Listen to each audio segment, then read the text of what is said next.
the evening of which I write began with such deceptive tranquility that neither Sherlock Holmes nor I suspected we were already sitting at the center of a murder. The crime had not yet been discovered. The victim had not yet been found. And yet the first move in a carefully planned killing had already been made. Inside 221B Baker Street, London, which so often roared with restless energy, lay under a rare stillness. A light mist clung to the lamps along the street, turning their glow into soft halos that shimmered upon the damp pavement below. From our windows at Baker Street, I could hear little more than the distant rumble of carriage wheels and the occasional hurried footsteps of a late passerby seeking shelter from the creeping chill of the night. Holmes, as was often his custom when no active case occupied his remarkable mind, had invented one for himself. He lay stretched upon the sofa with a curious assortment of papers scattered across the Persian rug at his feet. Some bore columns of numbers. Others contained fragments of letters written in several different hands. At the center of this curious arrangement sat Holmes himself, long fingers steepled beneath his chin, his gray eyes fixed upon the ceiling with an intensity that suggested he was observing patterns invisible to ordinary sight. "You have been staring at that plaster for nearly half an hour," I remarked from my chair beside the fire. Holmes did not immediately answer. Instead, he reached for one of the papers and held it toward the lamp. "Tell me, Watson," he said calmly, "when several unrelated correspondents send letters containing identical structural irregularities, what conclusion would you draw?" "That they employ the same clerk, perhaps?" I replied. Holmes smiled faintly. "An admirable medical deduction, but a poor criminal one." He rose and paced slowly across the room. "These letters arrived over the course of several weeks, each from a different district of London. Different ink, different handwriting, different seals." He paused beside the mantelpiece. "And yet, they contain the same subtle imperfection in phrasing, a linguistic hesitation that betrays the mind behind them." "You suspect a single author?" "I am certain of it." I leaned forward with interest.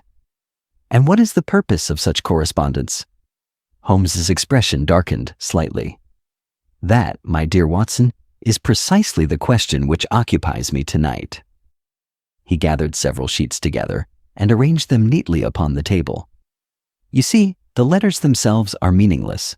Requests for legal advice, trivial inquiries, idle commentary. Yet their structure is anything but trivial.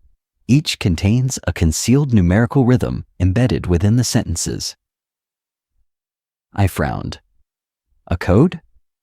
"Possibly," said Holmes, "but one designed not to convey information." He tapped the paper thoughtfully. "Rather to announce intention." The words lingered in the room like a faint draft slipping beneath a door. Holmes returned to the sofa and reached for his violin, though he did not yet play. Instead, he held the instrument across his lap as if it were merely another apparatus of thought. "I have long held, Watson," he said quietly, "that the most dangerous criminal is not the one who hides his intentions, but the one who announces them, secure in the belief that no one will recognize the warning." "You believe these letters contain such a warning?" Holmes lifted his eyes toward the window. "I believe someone is speaking," he replied, "and I intend to determine precisely what he wishes me to hear." At that moment, a faint sound reached us from somewhere within the house below, a soft creak that might easily have been mistaken for the shifting of old wood. Holmes's head turned sharply. "Mrs. Hudson retiring for the night, perhaps," I suggested. But Holmes did not answer. Instead, he remained motionless, listening. After several seconds, he relaxed slightly and set the violin aside. "The house settles," he said. Yet the words lacked conviction. Outside, the fog had thickened, swallowing the far end of Baker Street in pale gray silence. The lamps flickered faintly in the mist, and the air carried that peculiar stillness which sometimes precedes a storm. I could not have known then that before the night was finished, The quiet comfort of our sitting room would be shattered by a revelation so disturbing that it would draw Sherlock Holmes into one of the most personal investigations of his career. For the murder that would soon demand his attention had not begun in the dark streets of London. It had begun inside 221B Baker Street itself. If I had believed the strange creak we heard earlier to be nothing more than the idle complaint of old floorboards, that illusion did not survive the next few minutes. Holmes had returned to his papers and I to my medical journal, yet neither of us appeared fully absorbed in our respective occupations. Something in the air, an indefinable tension, seemed to linger in the room. It was Holmes who finally broke the silence.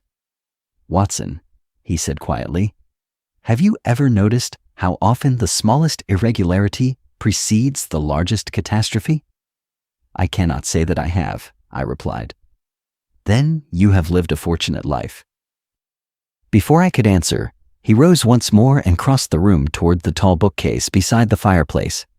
His gaze lingered upon the shelves as though he expected them to reveal something. "What are you looking for?" I asked. Holmes ran his finger slowly along the edge of the books. "Confirmation," he said. "Of what?" "That the sound we heard was not produced by the house." He slid several volumes aside with delicate precision. A faint scraping noise followed. Then Holmes stopped. "Curious," he murmured. I stood and joined him. Between the books and the back panel of the case, something thin had been lodged, so carefully concealed that it would have escaped notice under ordinary circumstances. Holmes reached inside and withdrew a small folded envelope. It was of plain cream paper, unsealed, and bore no address.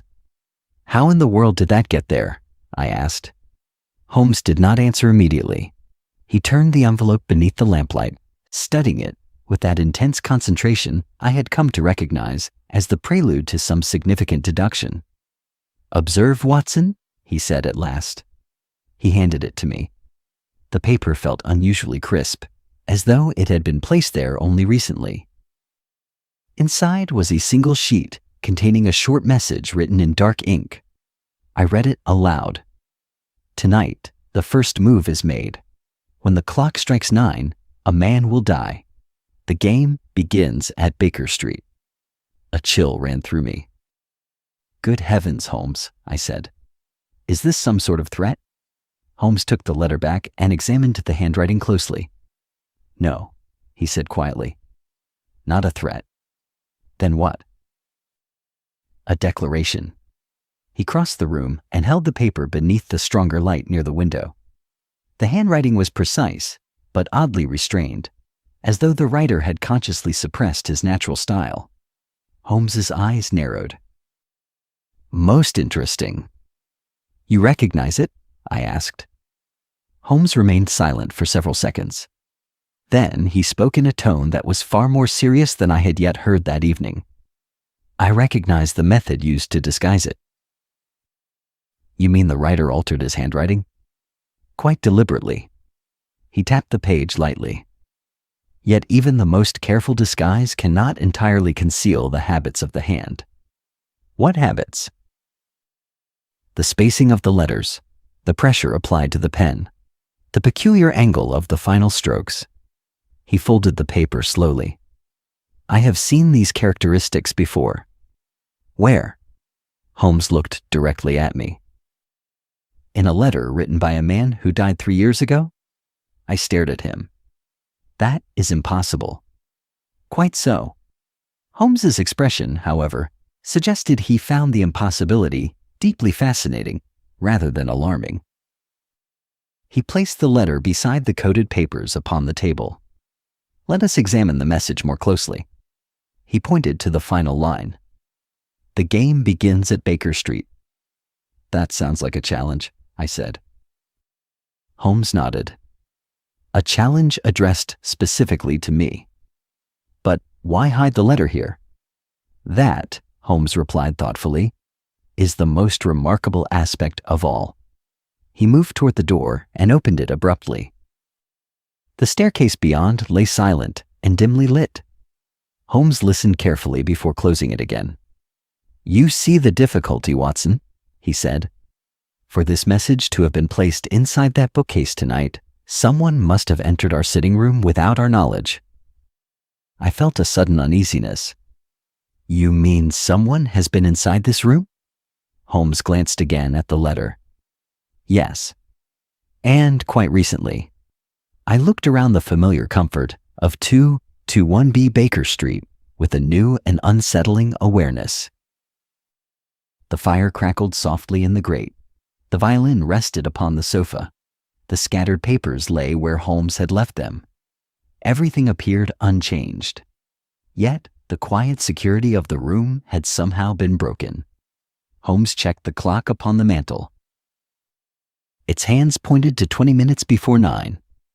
"Watson," he said calmly, "if the author of this message speaks truthfully, then somewhere in London a man is about to die. And the murderer wants you to know it beforehand?" Holmes slipped the letter into his pocket. "Precisely. But why?" Holmes's eyes gleamed with a sudden intensity.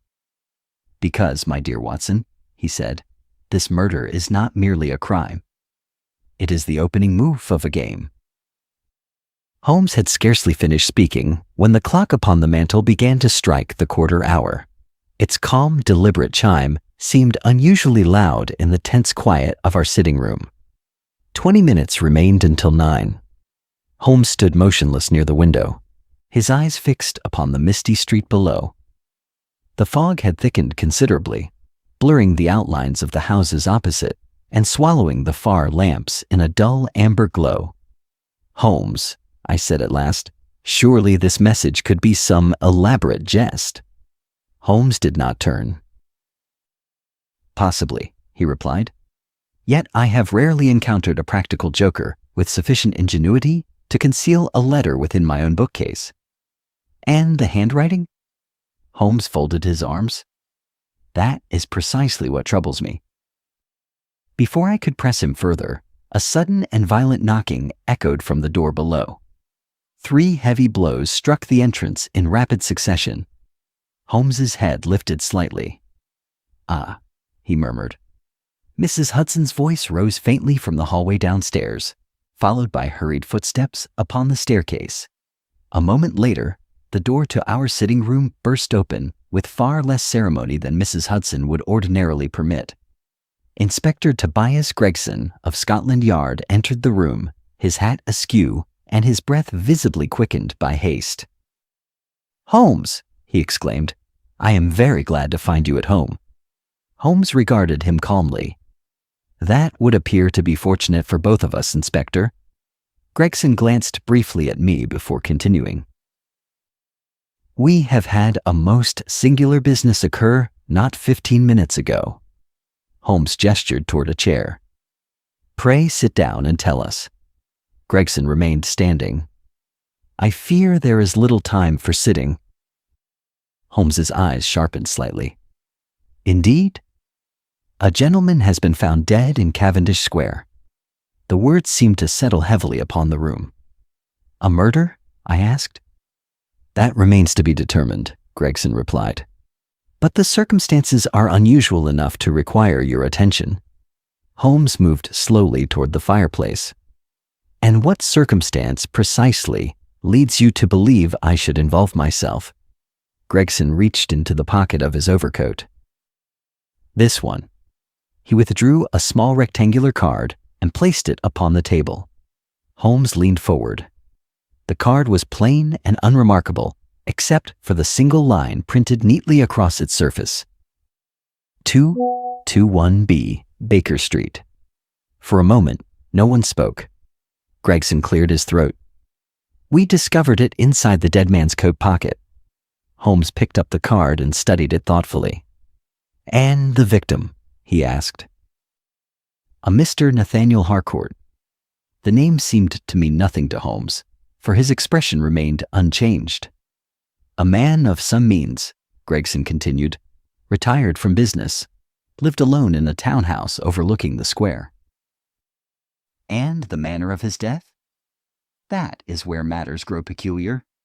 Gregson shifted uneasily. The body was discovered by his manservant shortly after 8 o'clock. Mr. Harcourt was seated at his writing desk. No sign of struggle, no wound, no apparent cause of death. Poison, I suggested. The physician cannot yet say. Holmes tapped the card lightly against his palm. And this was the only unusual item found upon him? Gregson hesitated. Well, not exactly. Holmes's gaze lifted. The man's watch had stopped. Stopped? Holmes repeated. Yes. At what time? Gregson consulted his notes. 8:57. Holmes's eyes flickered briefly toward the clock upon our mantel. It now showed 5 minutes before 9. The silence that followed was broken only by the soft crackling of the fire. Holmes slipped the card into his pocket, beside the mysterious letter. I presume, he said slowly, that you have not yet discovered any reason why Mr. Harcourt should carry my address upon his person? Gregson shook his head. That is precisely why I came here. Holmes walked to the window and looked down at the fog-covered street. Inspector, he said quietly, tell me, did anyone witness the moment of Mr. Harcourt's death? No. And no weapon was found? None. Holmes nodded once. Then I believe you have arrived at exactly the right moment. Gregson frowned. What do you mean? Holmes turned from the window. Because, Inspector, he said calmly, the murder of Mr. Nathaniel Harcourt did not begin in Cavendish Square. Gregson stared at him. Then where did it begin? Holmes reached into his pocket and withdrew the folded letter we had discovered only minutes earlier. Here, he said. He placed it on the table and unfolded it slowly. Gregson leaned forward and read the message aloud. Tonight, the first move is made. When the clock strikes 9, a man will die. The game begins at Baker Street. The inspector's face drained of color. You mean to say? Holmes folded the letter again. Yes.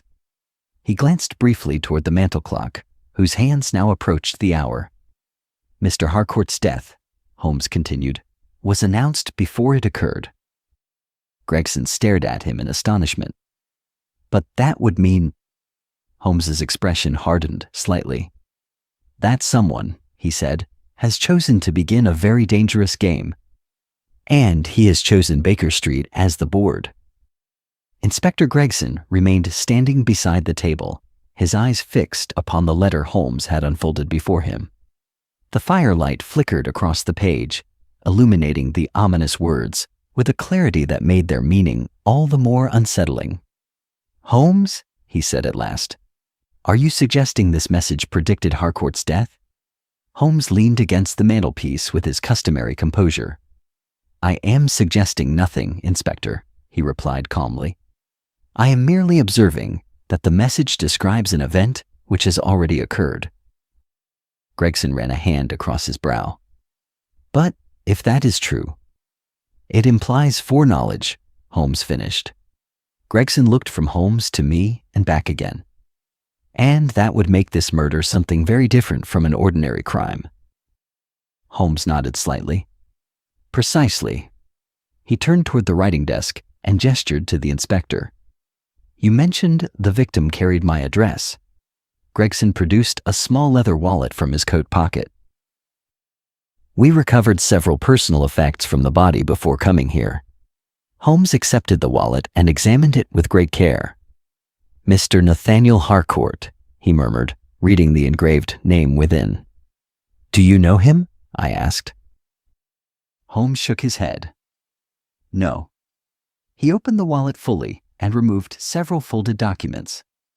Bank receipts, he said, a membership card, and what appears to be a ledger. Gregson leaned closer. That was the item which puzzled us most. Holmes unfolded the small book and began turning its pages. The entries inside were arranged in neat columns of names and numbers. Holmes's eyes moved rapidly across the page. Interesting. What do you see? I asked. Names. Gregson frowned. Business associates, perhaps? Holmes did not answer immediately. Instead, he rotated the book so that the light from the lamp fell more directly across its pages. Observe this column. Gregson and I leaned forward. Each entry contained a name followed by a date and a large monetary figure. This is not an ordinary account ledger, Holmes said quietly. What is it then? Gregson asked. Holmes tapped one of the entries. It is a record of payments. For what purpose? Holmes turned several pages farther. The dates are irregular, yet the sums are remarkably consistent. Gregson's brow furrowed. You believe the man was collecting money? Holmes closed the book thoughtfully. I believe he was receiving it. For what reason? Holmes gave a faint smile. Let us consider the possibilities. He rose and began pacing slowly across the room. A gentleman of means is discovered dead with no visible cause of death. In his possession is a list of prominent individuals who have transferred substantial sums of money to him over a period of several years. Gregson folded his arms. That sounds very much like blackmail. Holmes inclined his head. A reasonable hypothesis. He reopened the ledger and pointed to one particular entry. But look here. The name written there caused Gregson to stiffen. Good Lord, he said. I leaned closer. The name read, Sir Malcolm Ridley. Ridley? Gregson muttered. The shipping magnate? Holmes nodded. Indeed. Gregson rubbed his chin thoughtfully. But Ridley died last year. Holmes's eyes flashed briefly. Yes. And under rather peculiar circumstances.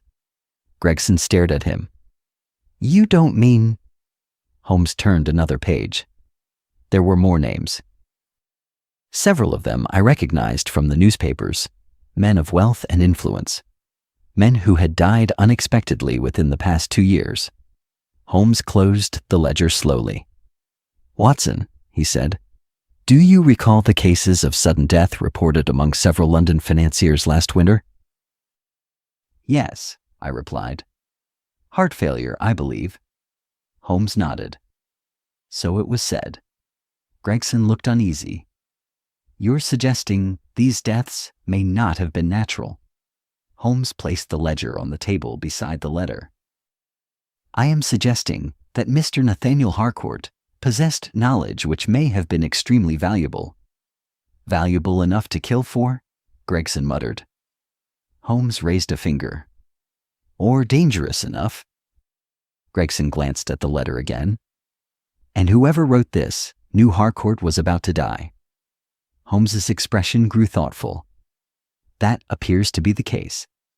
He stepped toward the window and gazed out into the fog. But what interests me even more, he continued, is the presence of one particular name. Gregson looked back at the ledger. What name? Holmes turned slowly. My own? Gregson blinked.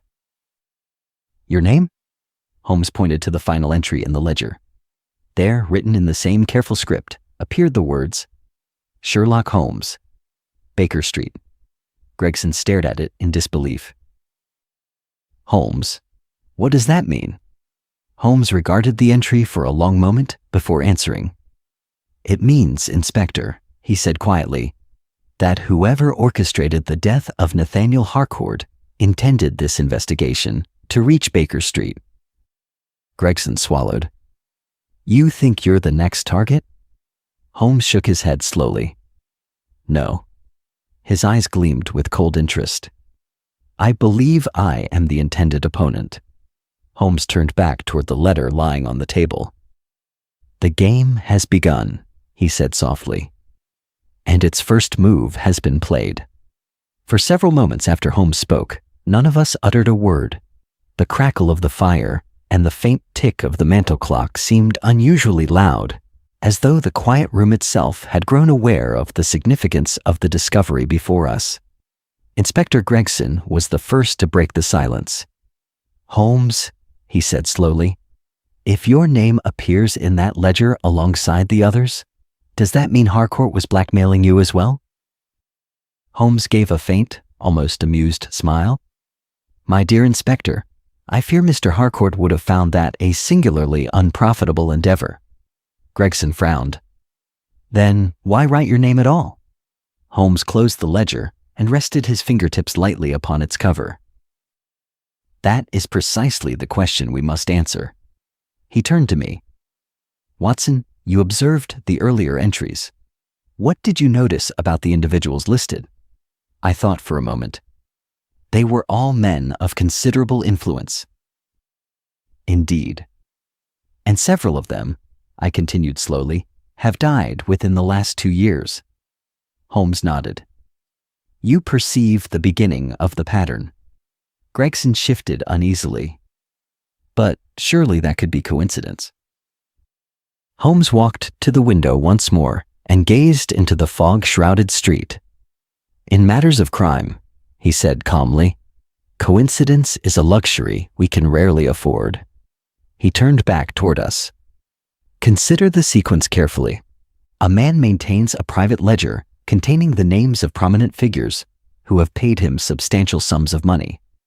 Several of those men subsequently die under circumstances that appear natural. Gregson crossed his arms. You think Harcourt was blackmailing them? That seems highly probable. But if they were already paying him, Gregson said, why would anyone need to kill him? Holmes raised a finger. An excellent question. He began pacing slowly across the room. Blackmail, Inspector, is a curious profession. It requires a delicate balance between intimidation and restraint. The victim must fear exposure, but not so greatly that he chooses desperation over payment. Gregson nodded reluctantly. And you think someone upset that balance? Holmes stopped beside the table. I believe Mr. Harcourt's enterprise may have grown considerably larger than he anticipated. He opened the ledger again and turned several pages. Observe the dates of these payments. Gregson leaned forward. They occur roughly every 3 months. Precisely. Holmes tapped the column thoughtfully. A regular schedule, predictable, reliable. Until tonight, I said. Holmes looked at me approvingly. Yes, Watson. Gregson stared down at the page. But Harcourt is dead now.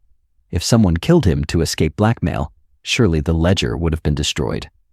Holmes's eyes gleamed faintly. And yet it was not. The inspector blinked. You're right. Holmes closed the ledger again. Which suggests the murderer wished this information to be discovered. Gregson straightened abruptly. You mean he wanted us to find it? Holmes inclined his head. Exactly. But why? Holmes walked slowly toward the fireplace. Because, Inspector, the ledger is not merely evidence. He paused. It is a message. Gregson looked perplexed. A message to whom? Holmes picked up the letter that had been hidden in the bookcase. To me. The inspector stared. You still think this entire business was designed to draw you into the case? Holmes examined the letter again. Consider the sequence of events. He spoke with calm precision. A letter appears inside my own sitting room predicting a murder. Moments later, a man is found dead carrying my address. Among his belongings is a ledger containing the names of individuals who have died under mysterious circumstances, and my own name appears among them. Gregson rubbed his chin slowly. When you put it that way, Holmes finished the thought. It becomes rather difficult to believe the arrangement is accidental. Gregson walked to the window beside Holmes and looked out into the thickening fog. You think someone has been studying you. Holmes's voice was quiet. For some time, I felt an uneasy sensation settle in my stomach. Studying your methods? Holmes nodded. Yes. Gregson turned back sharply. But why go to all this trouble? Holmes gave a faint, cold smile. Because the author of this elaborate scheme does not merely wish to commit murder. He paused. He wishes to challenge me. Gregson blinked. Challenge you? Holmes gestured toward the ledger. Each name on that list represents a move in a much larger design. Gregson looked again at the entries. You mean Harcourt wasn't the mastermind? Holmes's expression hardened. No. He folded the letter and placed it beside the ledger. I suspect he was merely a participant. Gregson's eyes widened. Then whoever killed him, Holmes finished quietly, is someone who understands precisely how my mind works. He glanced again toward the fog outside Baker Street. And intends to use that knowledge against me. Holmes turned back toward the table. The pattern has begun to reveal itself. He tapped the ledger once more. And patterns, as you know, always lead somewhere. Holmes stood for several moments beside the window after his final remark, his tall figure silhouetted against the pale fog that pressed softly against the glass. Outside, Baker Street had grown unusually quiet. Even the occasional rattle of carriage wheels had faded into the distant arteries of the city, leaving only the faint murmur of the wind threading its way through the narrow streets. I had long since learned that such silences often signaled the moment when Holmes's mind had begun arranging the scattered pieces of a puzzle into their proper positions. Inspector Gregson, however, possessed neither Holmes's patience nor his fondness for contemplative stillness. Well, he said impatiently, where do these patterns lead? Holmes did not answer immediately. Instead, he raised one long finger and pointed across the street. Observe, if you please. Gregson and I moved to the window beside him. At first, I saw nothing unusual, only the fog drifting lazily between the gas lamps and the dark outlines of the houses opposite. Then Holmes spoke again. Second lamp from the corner. I followed his gaze.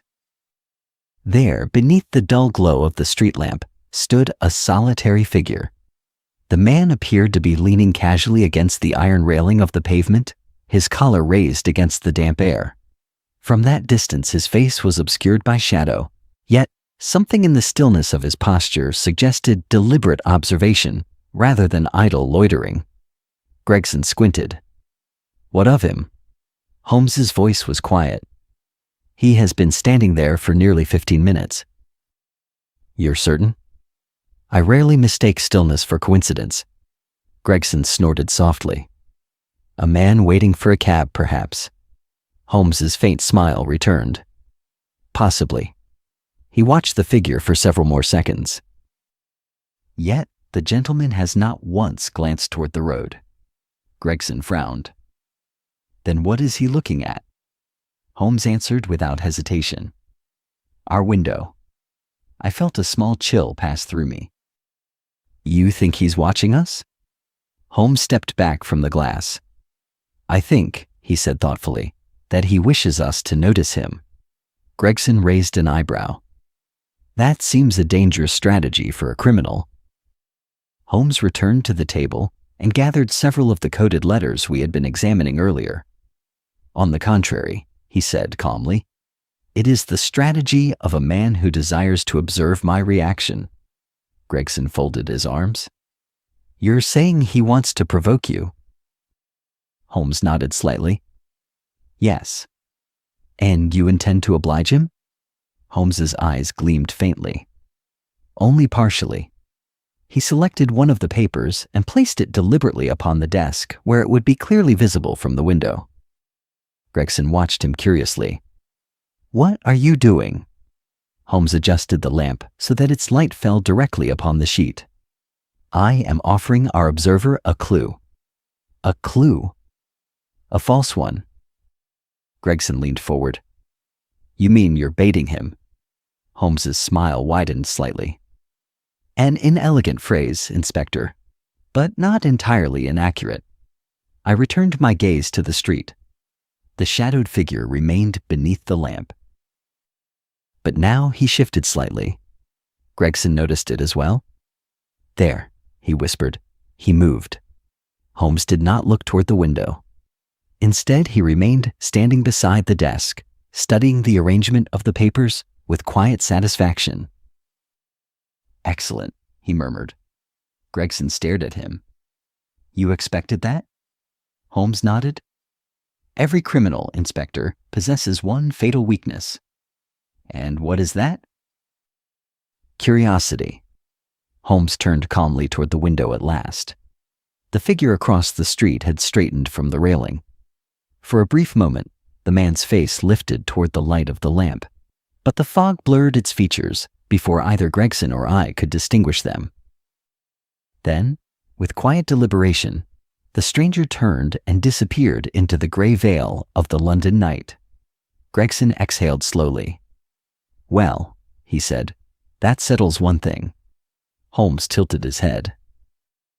"And what might that be?" Gregson gestured toward the empty pavement. "Someone out there knows exactly where you live." Holmes clasped his hands behind his back. "My dear Inspector," he said calmly, "in my profession that is hardly unusual." Gregson frowned. "Then what makes this man different?" Holmes's eyes drifted once more toward the place where the figure had vanished.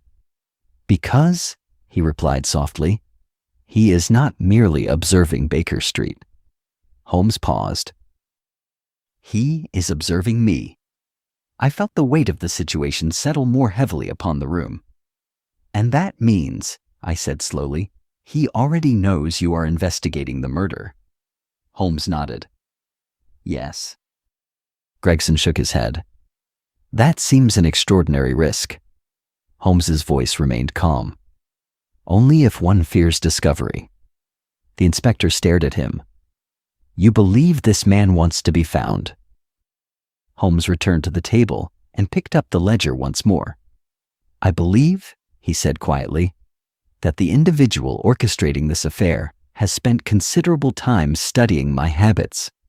He tapped the book thoughtfully. "And such a man would know that nothing attracts my attention more reliably than a pattern."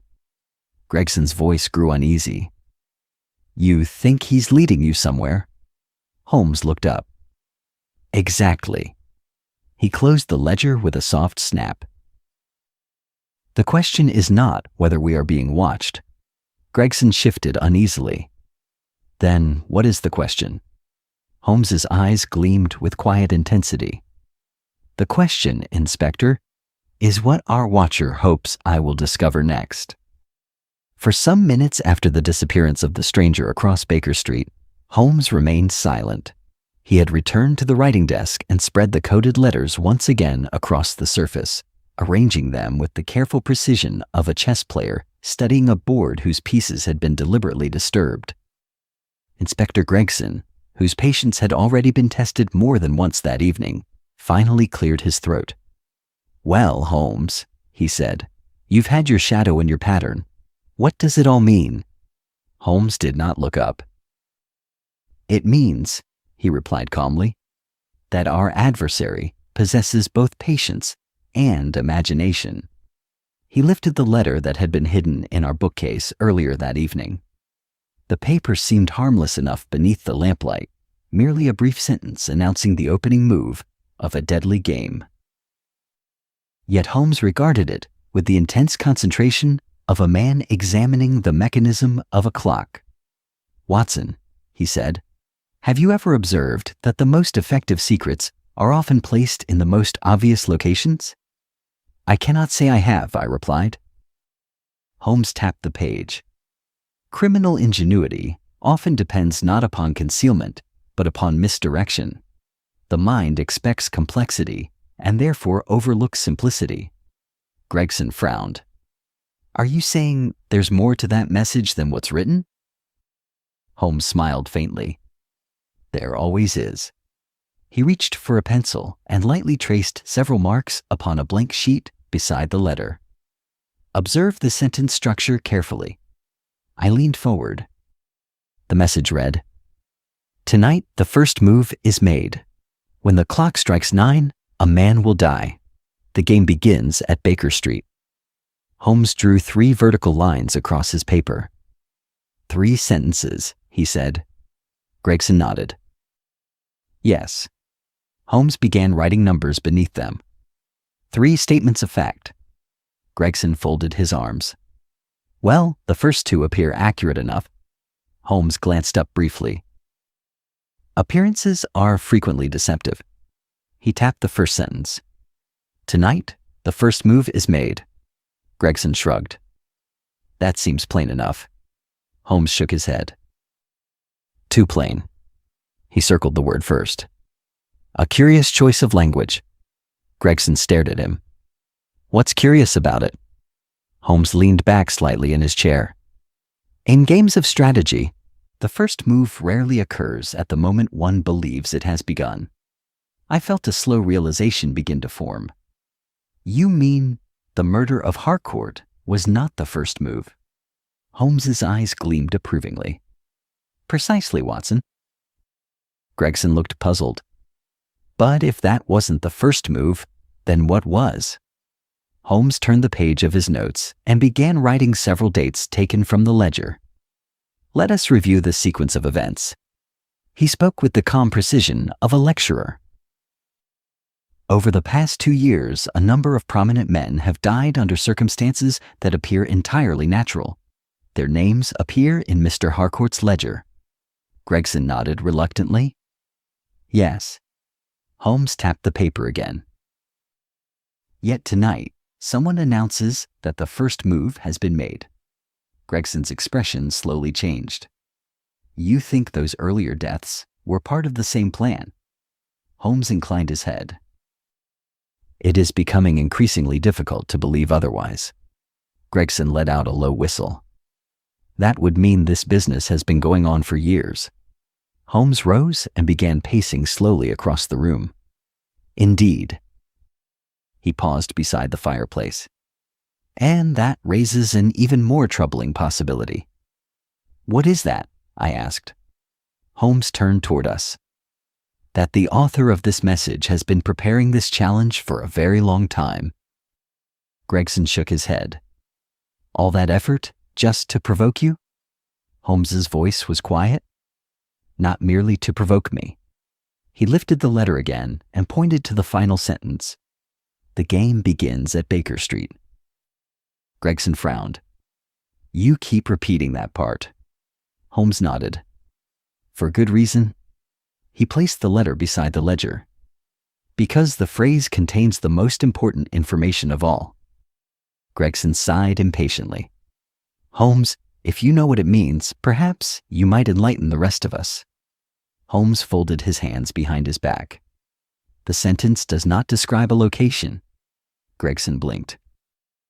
Then what does it describe? Holmes spoke slowly. A moment? Gregson looked confused. A moment? Holmes gestured toward the bookcase where we had discovered the hidden letter. Yes. He turned toward me. Watson, when did we discover this message? Shortly before Gregson arrived. And where was it found? In your bookcase. Holmes nodded. Exactly. He looked again at the paper. The game begins at Baker Street. Gregson's eyes widened slightly. You mean the murderer entered this room? Holmes's voice remained calm. Someone did. And left the message here. Holmes nodded once. Gregson stared around the familiar sitting room with renewed unease. You're telling me the man who planned this murder walked into Baker Street before the crime even happened? Holmes's gaze sharpened. Precisely. Gregson swallowed. That would require extraordinary nerve. Holmes allowed himself the faintest smile. Yes. He picked up the letter once more and folded it neatly. And that, he said quietly, is precisely the quality one expects in a worthy opponent. The revelation that our unknown adversary had not merely anticipated the events of the evening, but had physically entered Baker Street itself, cast a subtle but unmistakable shadow over the room. The familiar comforts of our sitting quarters, once a sanctuary from the darker intrigues of London, now seemed strangely altered, as though the invisible presence of the unseen strategist still lingered somewhere among the bookshelves and furniture. Inspector Gregson had resumed pacing before the hearth with restless agitation. I must say, Holmes, he muttered, this fellow appears to possess more daring than any criminal I've encountered in recent years. Holmes, who had seated himself at the writing desk once more, did not immediately respond. He had spread the ledger open again and was studying its columns of names with renewed intensity. "Daring," he said at last, "is often mistaken for recklessness." Gregson halted mid-stride. "You think he's reckless?" Holmes shook his head slowly. "No, Inspector." He turned another page of the ledger. "Quite the opposite." Gregson frowned. "How so?" Holmes tapped the page thoughtfully. "A reckless criminal leaves chaos in his wake." "And this one?" Holmes's eyes moved across the neat entries before him. "This one leaves order." Gregson gave a short laugh. "That seems an odd way to describe murder." Holmes closed the ledger and leaned back in his chair. "Murder, perhaps," he said calmly, "but not random murder." He turned to me. "Watson, you recall the death of Sir Malcolm Ridley last winter?" "Yes," I said. "His physician attributed it to heart failure." Holmes nodded. "And yet his name appears in this ledger." Gregson folded his arms. "You believe Ridley was murdered?" "I believe," Holmes replied, "that Ridley may have been one of several men whose deaths were carefully arranged to appear entirely natural." Gregson's expression darkened. "You're suggesting a series of hidden murders?" Holmes inclined his head. "An excellent description." Before Gregson could reply, the sudden clatter of hurried footsteps sounded once more upon the staircase outside our door. All three of us turned instinctively. The door burst open, and a uniformed constable entered, his face flushed with urgency. "Beg pardon, Inspector," he said breathlessly. Gregson straightened. "What is it?" "There's been another death." Holmes's gaze sharpened instantly. "Where?" "Bloomsbury, sir." Gregson stepped forward. "Another gentleman?" "Yes." The constable swallowed nervously. "Found in his study scarcely half an hour ago." Gregson ran a hand across his brow. "Name?" "Mr. Adrian Collingwood." Holmes rose slowly from his chair. "Collingwood," he repeated. He turned quickly to the ledger and began flipping through the pages. His finger stopped upon a familiar column. "There." Gregson leaned over his shoulder. Sure enough, among the names listed in Harcourt's careful handwriting appeared another entry. Adrian Collingwood. Gregson stared at it in disbelief. "You mean, Holmes closed the book with a decisive snap. "Yes." Gregson turned sharply toward the constable. "What were the circumstances?" "Much the same as the other gentleman, sir." "How so?" "He was found seated at his writing desk. No sign of violence." Holmes's voice cut through the room quietly. "Did the physician give a cause of death?" "Not yet." Gregson's expression hardened. "And his watch?"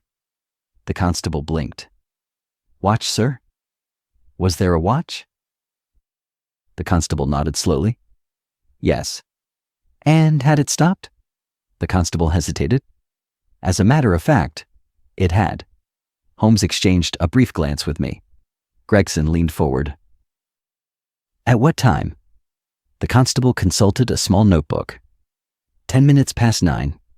Holmes walked calmly to the window and gazed once more into the fog-draped street. The silence in the room had grown heavier than before. Gregson spoke at last. "That makes 2. Holmes nodded faintly. "Yes." "And both men appear in Harcourt's ledger." "Indeed." Gregson's voice grew uneasy. "You think there will be more." Holmes did not turn from the window. "I think," he said quietly, "our adversary is following a sequence." Gregson frowned. "What kind of sequence?" Holmes glanced back toward the ledger lying on the table. "The kind designed to be recognized." Gregson shook his head slowly. "This fellow isn't merely committing murder."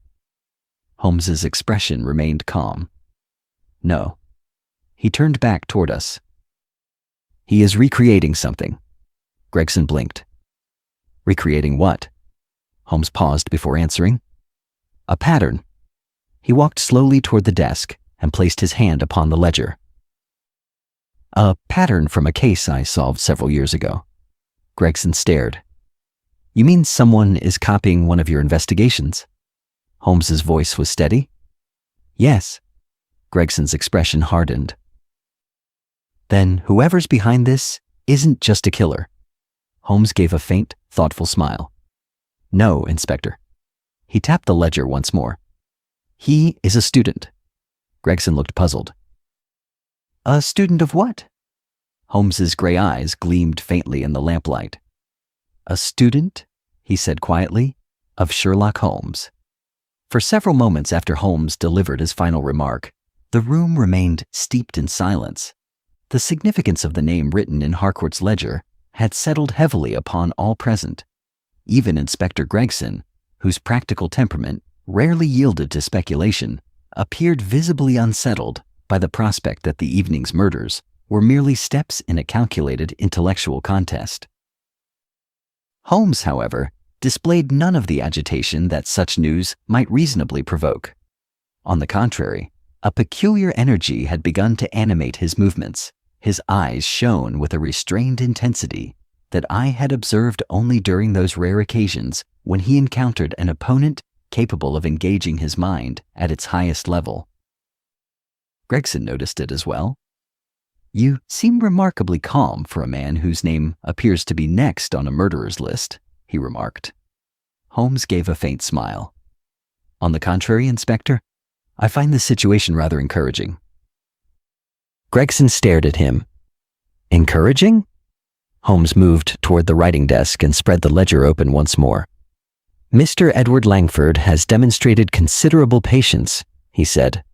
3 years of study, careful observation, and methodical preparation. Gregson folded his arms. And all for the sake of revenge. Holmes shook his head slightly. Revenge alone rarely produces such elaborate designs. Gregson frowned. Then what does? Holmes's voice grew thoughtful. Vanity. He tapped the ledger with a long finger. Langford does not merely wish to avenge his father. He wishes to prove something. Gregson leaned forward. Prove what? Holmes's gray eyes glinted faintly in the firelight. That he can defeat me. Gregson let out a short laugh. Well, he's certainly gone about it in a dramatic fashion.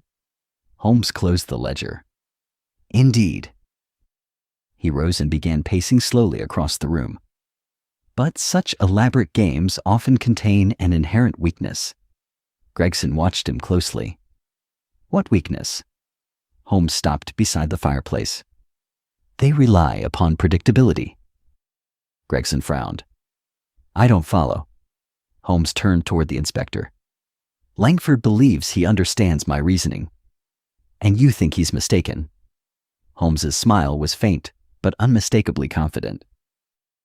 I believe he understands it very well. Gregson blinked. Then where's the weakness? Holmes clasped his hands behind his back. The weakness lies in his assumption that I will behave precisely as he expects. Gregson nodded slowly. So you intend to surprise him? Holmes inclined his head. Exactly. He turned to the constable who still stood quietly near the door. You mentioned that Mr. Collingwood was found in his study. Yes, sir. And his death occurred shortly after 9. That is correct. Holmes nodded thoughtfully. Then Langford has already advanced 2 steps in his sequence. Gregson spoke uneasily. How many more are there? Holmes reopened the ledger and counted the remaining entries. 3. Gregson swore softly. That means 3 more men are in danger. Holmes closed the book again. Unless we intervene. Gregson stepped forward. And how exactly do you propose to do that? Holmes walked to the window and gazed once more into the misty street below. The difficulty, he said calmly, is that Langford expects us to attempt precisely that. Gregson frowned. You mean he expects the police to protect the remaining names? Holmes nodded. Yes. Gregson shook his head. Well, that seems perfectly reasonable. Holmes turned from the window. Which is precisely why it will fail. Gregson stared. You're not suggesting we do nothing. Holmes's voice remained calm. Quite the contrary. He returned to the desk and picked up a sheet of paper. We shall do something far more effective. Gregson raised an eyebrow. And what might that be? Holmes began writing swiftly. We shall give Mr. Langford exactly what he expects. Gregson looked puzzled. I thought you said that was the problem. Holmes smiled. It would be, if we stopped there. He finished writing and handed the paper to Gregson. The inspector read it quickly. An announcement? Holmes nodded. Tomorrow morning, the newspapers will report that Scotland Yard has placed the remaining individuals under police protection. Gregson frowned. That seems rather straightforward. Holmes's eyes gleamed. Yes. Gregson folded the paper. And what's the second part of the plan? Holmes's smile widened slightly. The part Langford will not expect. Gregson leaned forward. Well? Holmes placed the ledger gently upon the desk. We shall allow him to attempt the next murder. Gregson stared at him in disbelief. You can't be serious. Holmes's voice remained perfectly calm. Entirely. Gregson shook his head. That sounds dangerously close to madness. Holmes met his gaze steadily. It is called a trap. Gregson crossed his arms. And where do I fit into this trap? Holmes's expression hardened slightly. You, Inspector, will ensure that Mr. Langford believes his plan is proceeding flawlessly. Gregson sighed. And you? Holmes turned toward the window once more, his tall figure silhouetted against the dim glow of Baker Street's lamps. I, he said quietly, shall be waiting for him at the moment he believes he has won. Gregson watched him for a long moment. And when will that be? Holmes's answer came softly. When he attempts the final move. The inspector glanced again at the ledger lying open upon the desk. At the bottom of the page, the final name still stared up from the paper, like a silent challenge. Sherlock Holmes. Gregson exhaled slowly. You realize, Holmes, that makes you the bait. Holmes's faint smile returned. Yes. He folded his hands behind his back. And Mr. Edward Langford will find that the most dangerous bait in London is the one that knows it is being hunted. The following evening descended upon London with the same thick fog that had shrouded Baker Street the night before, as though the city itself had chosen to conceal the final act of a carefully constructed drama. By late afternoon, the newspapers had already begun circulating Inspector Gregson's official statement, announcing that Scotland Yard had placed the remaining names from Harcourt's ledger under immediate protection. The report was written in a tone of urgency calculated to travel quickly through the city's rumor and speculation. Holmes had read the article at breakfast with quiet satisfaction. Langford will see this, he had remarked calmly, setting the paper aside, and he will draw precisely the conclusion we intend him to draw. Gregson, who had joined us shortly thereafter, appeared considerably less comfortable with the arrangement. I still dislike the notion of allowing the fellow to continue his scheme, he said for perhaps the fourth time that morning. Holmes merely smiled faintly. My dear Inspector, the essence of strategy is not to prevent one's opponent from acting, but to guide the direction of his actions. Gregson sighed. And you believe we have done that? I'm quite certain of it. By nightfall, the preparations had been quietly completed. The remaining individuals named in Harcourt's ledger had indeed been placed under police supervision, but not in the obvious fashion the newspapers had suggested. Holmes had insisted upon a far more subtle arrangement, positioning plainclothed officers where they would remain unseen while allowing the appearance of vulnerability to persist. As Holmes had predicted, Langford could hardly resist the opportunity. Shortly after 9 o'clock, Inspector Gregson received word that one of the remaining names upon the list, Mr. Arthur Denham, a retired broker residing in Bloomsbury, had reported a curious disturbance within his home. Holmes's eyes had brightened instantly. Then, the moment has arrived. We traveled at once to the address Gregson had provided, a narrow but respectable townhouse whose upper windows glowed faintly through the fog. The street itself was quiet, the thick mist muffling even the sound of our approaching cab. Holmes stepped onto the pavement with calm deliberation. Gregson spoke in a low voice. "My men are positioned inside the house." Holmes nodded. "And Mr. Denham?" "Waiting in his study, just as you instructed." Holmes glanced toward the darkened doorway. "Excellent." We entered the house quietly. A single constable met us in the hallway and guided us toward the rear of the building, where a narrow corridor opened upon the study. The door stood slightly ajar. Holmes raised a hand, signaling us to remain silent. Through the small gap, I could see the room clearly. Arthur Denham sat at his desk exactly as planned, the lamplight casting a warm glow across the scattered papers before him. To any observer, he appeared entirely alone. Holmes leaned toward Gregson and whispered, "Our visitor will arrive shortly." Gregson frowned. "How can you be certain?" Holmes's voice was barely audible. "Because Langford has spent 3 years preparing this moment." We waited. Minutes passed with agonizing slowness. Then, at last, a faint sound reached us from the hallway behind the study. Footsteps. Soft and careful. Gregson stiffened. Holmes's eyes narrowed slightly. The footsteps paused outside the door. For a moment, the house seemed to hold its breath. Then, the door opened quietly. A tall figure stepped into the study. He moved with remarkable confidence, his face partially obscured by the shadow of his hat. In his hand, he carried a small leather case, precisely the sort a physician might use for instruments or medicine. Arthur Denham looked up in surprise. "Who are you?" he demanded. The stranger closed the door behind him. His voice, when he spoke, was calm and controlled. "My name," he said, "is of no importance to you." Denham rose from his chair. "If this is some kind of robbery—" "It is not." The stranger set the case upon the desk and opened it slowly. Inside lay a small glass vial. Holmes leaned forward beside me. "Poison," he murmured. Gregson tensed. "Shall we move?" Holmes shook his head slightly. "Not yet." Inside the study, the stranger lifted the vial carefully.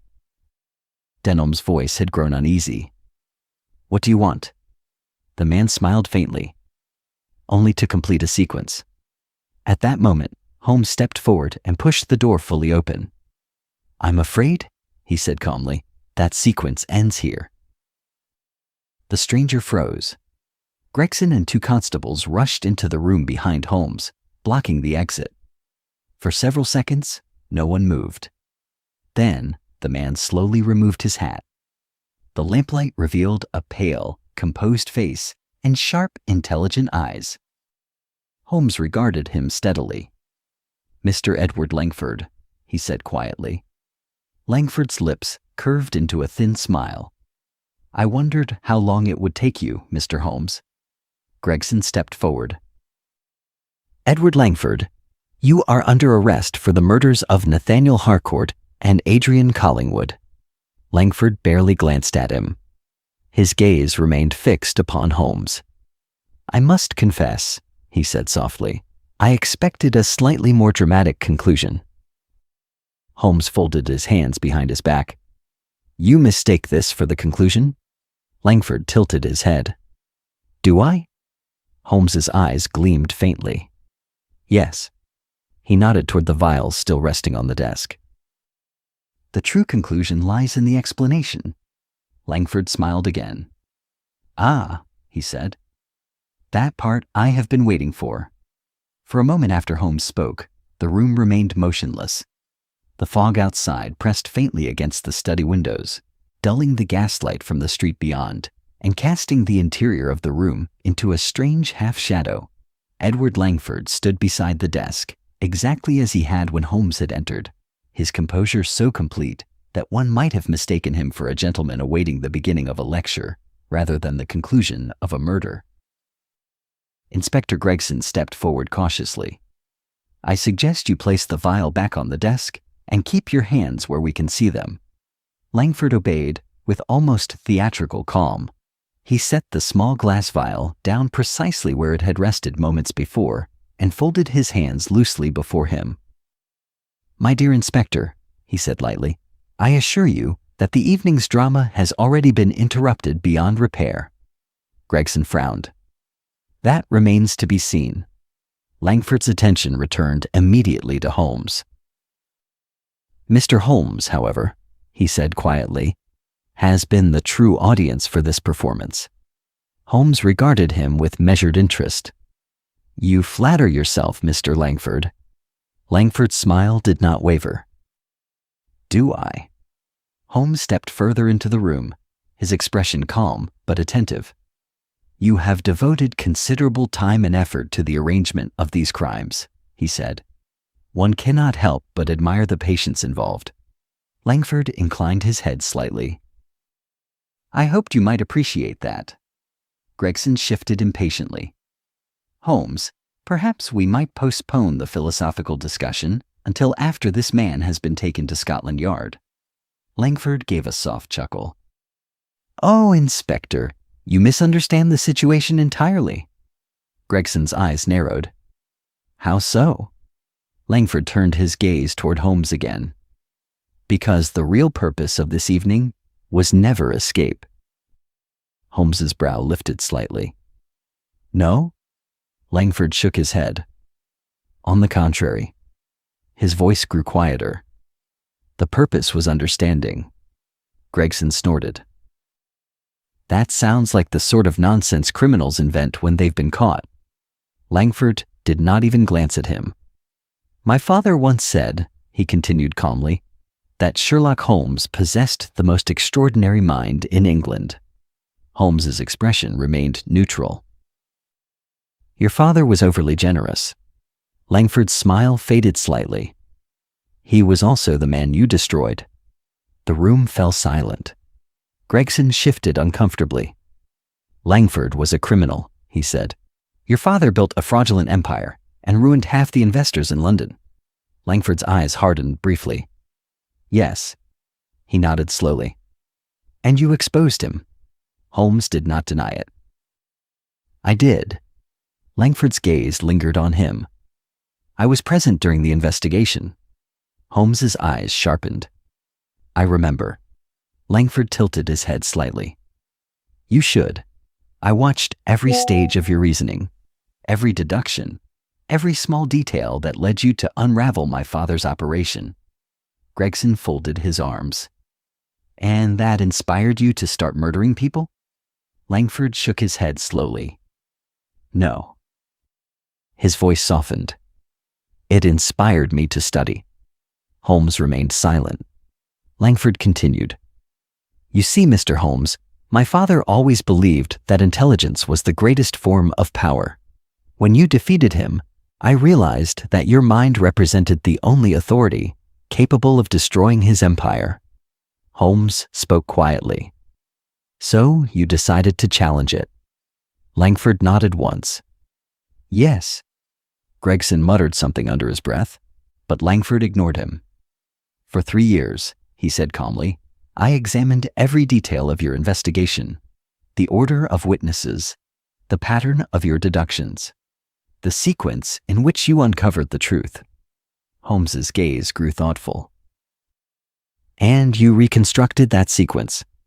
Langford gestured toward the ledger still resting upon the desk. "Exactly."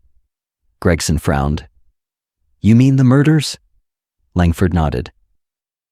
"Each death corresponded to a figure involved in the original case.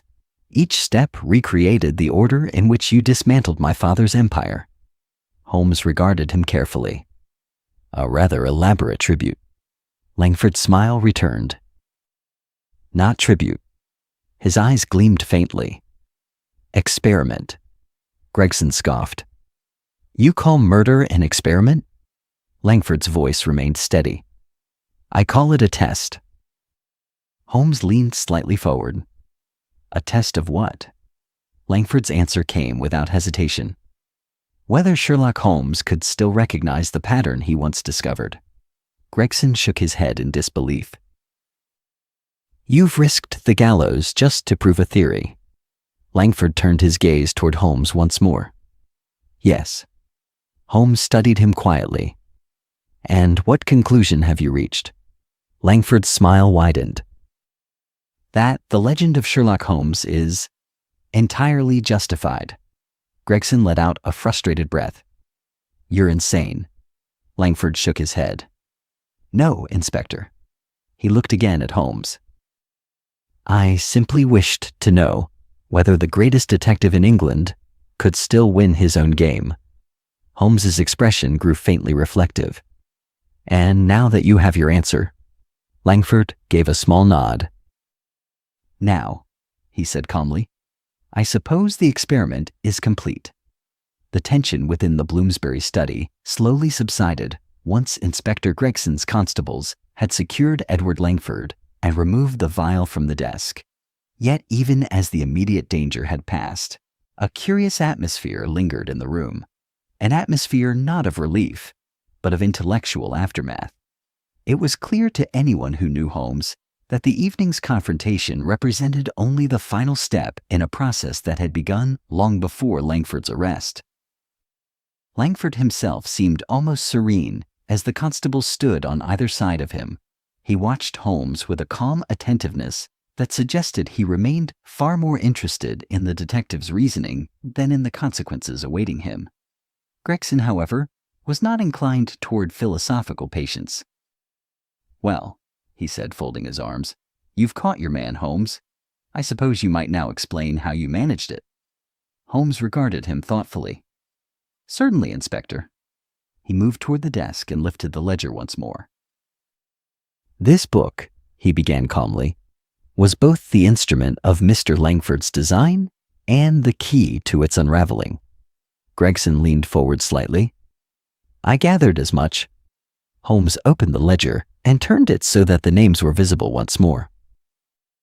Each entry corresponds to an individual connected with Percival Langford's financial enterprise.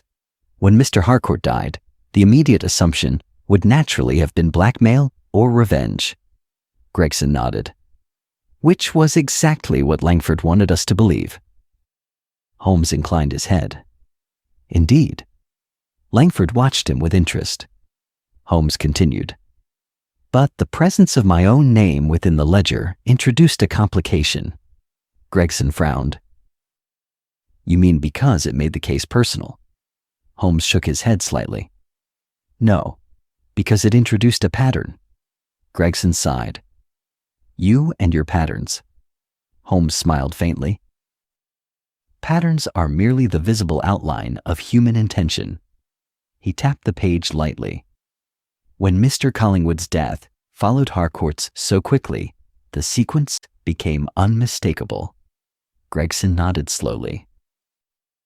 You realized someone was recreating the order of your old investigation. Precisely. Holmes closed the ledger. But the true weakness in Mr. Langford's design lay not in the sequence itself. Gregson raised an eyebrow. Then where? Holmes gestured toward Langford. In his understanding of me. Langford tilted his head slightly, intrigued. Go on. Holmes clasped his hands behind his back. You assumed that I would immediately attempt to prevent the remaining deaths by placing your potential victims under visible protection. Langford nodded. A perfectly rational response. Holmes smiled. Yes. Gregson frowned. But that's exactly what we did. Holmes glanced briefly toward him. Not quite. Gregson blinked. What do you mean? Holmes turned back to Langford. You expected that protection to be genuine. Langford's eyes narrowed slightly. Holmes continued calmly. But the announcement placed in the newspapers served a different purpose.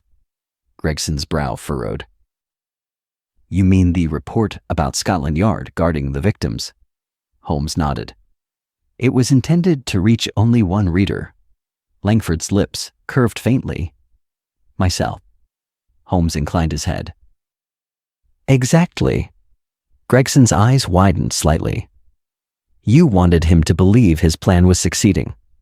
Holmes smiled faintly. More precisely, I wanted him to believe his opponent was predictable. Langford chuckled softly. And in doing so, you ensured that I would attempt the next step personally. Holmes nodded. Yes? Gregson looked from one man to the other. So, the moment he appeared in the study. Holmes finished calmly. The game was over. Langford studied him with quiet admiration. I must admit, he said softly, that was an elegant maneuver. Holmes regarded him steadily. You constructed an impressive intellectual exercise, Mr. Langford. Langford smiled faintly. High praise from the man who defeated it. Holmes's voice remained composed. You misjudged only one element. Langford raised an eyebrow. And what was that? Holmes spoke quietly. The nature of rivalry. Langford's gaze sharpened. Holmes continued. You believed this contest existed solely between two minds. Langford nodded. And it did. Holmes gestured toward the constables standing nearby. No. Langford frowned slightly. Holmes's voice grew calm but firm. You forgot that justice does not depend upon a single intellect. Langford was silent for a moment. Then he smiled again. A fair observation. Gregson cleared his throat impatiently. Well, if the intellectual portion of the evening has concluded, I believe Scotland Yard will now take custody of Mr. Langford. Langford gave Holmes one final look. I suppose the match belongs to you. Holmes regarded him steadily. No. Langford raised an eyebrow. Holmes's answer was quiet.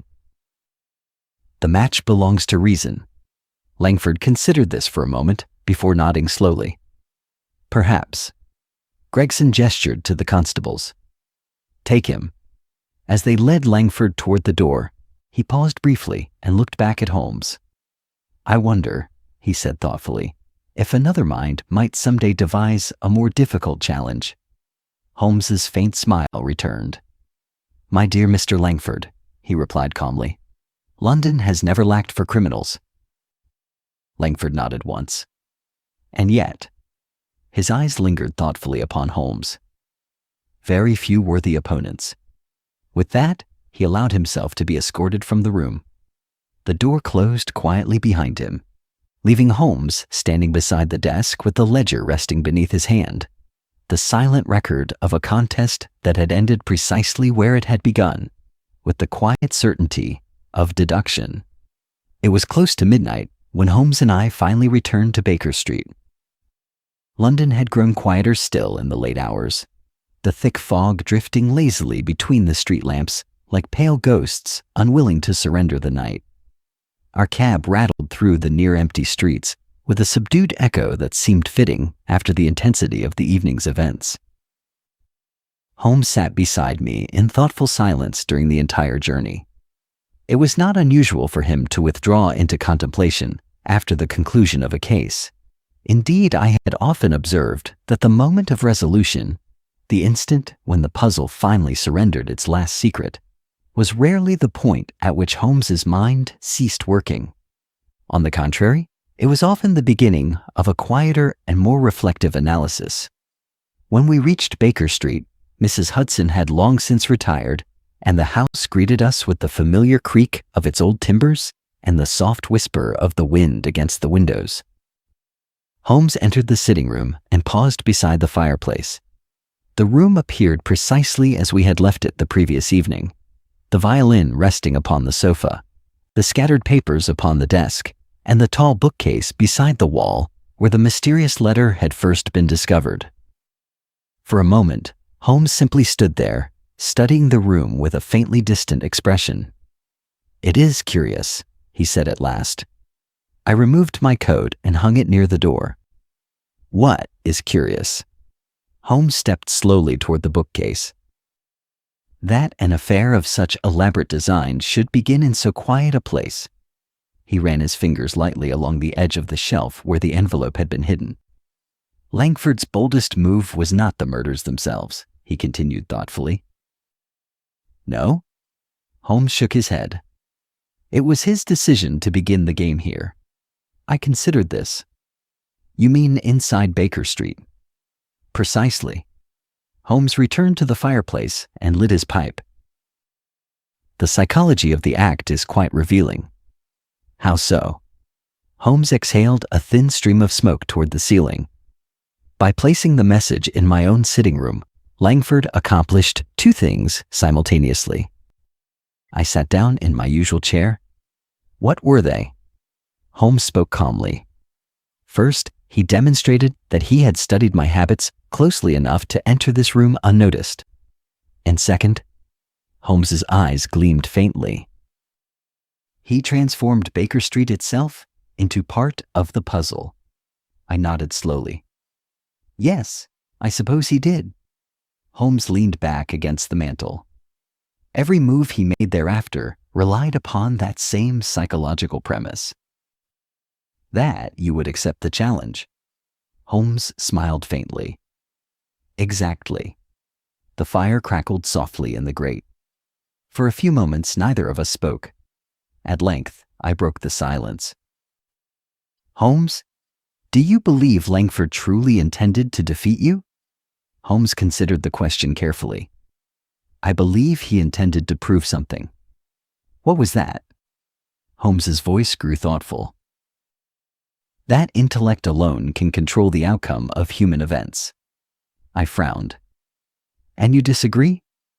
Holmes glanced toward the window where the fog pressed faintly against the glass. "Human behavior is rarely governed by intellect alone, Watson." "Then what else governs it?" Holmes smiled faintly. "Pride." I reflected upon Langford's calm composure in the Bloomsbury study. "Yes," I said quietly. "He certainly possessed that." Holmes nodded. "Indeed." He removed the pipe from his lips. "Langford's entire design relied upon the belief that his understanding of my methods was complete. And it wasn't." Holmes's smile returned. "No mind ever fully understands another." He gestured toward the bookcase again.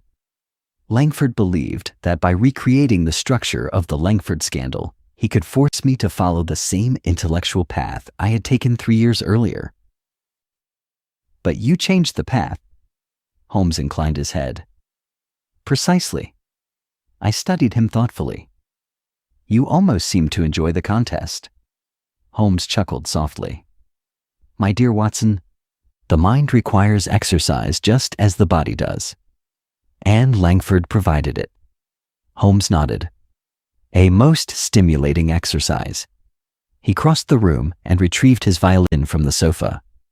"But I must confess," he added lightly, "that I prefer my intellectual diversions to involve fewer corpses." I laughed quietly. "That seems a reasonable preference."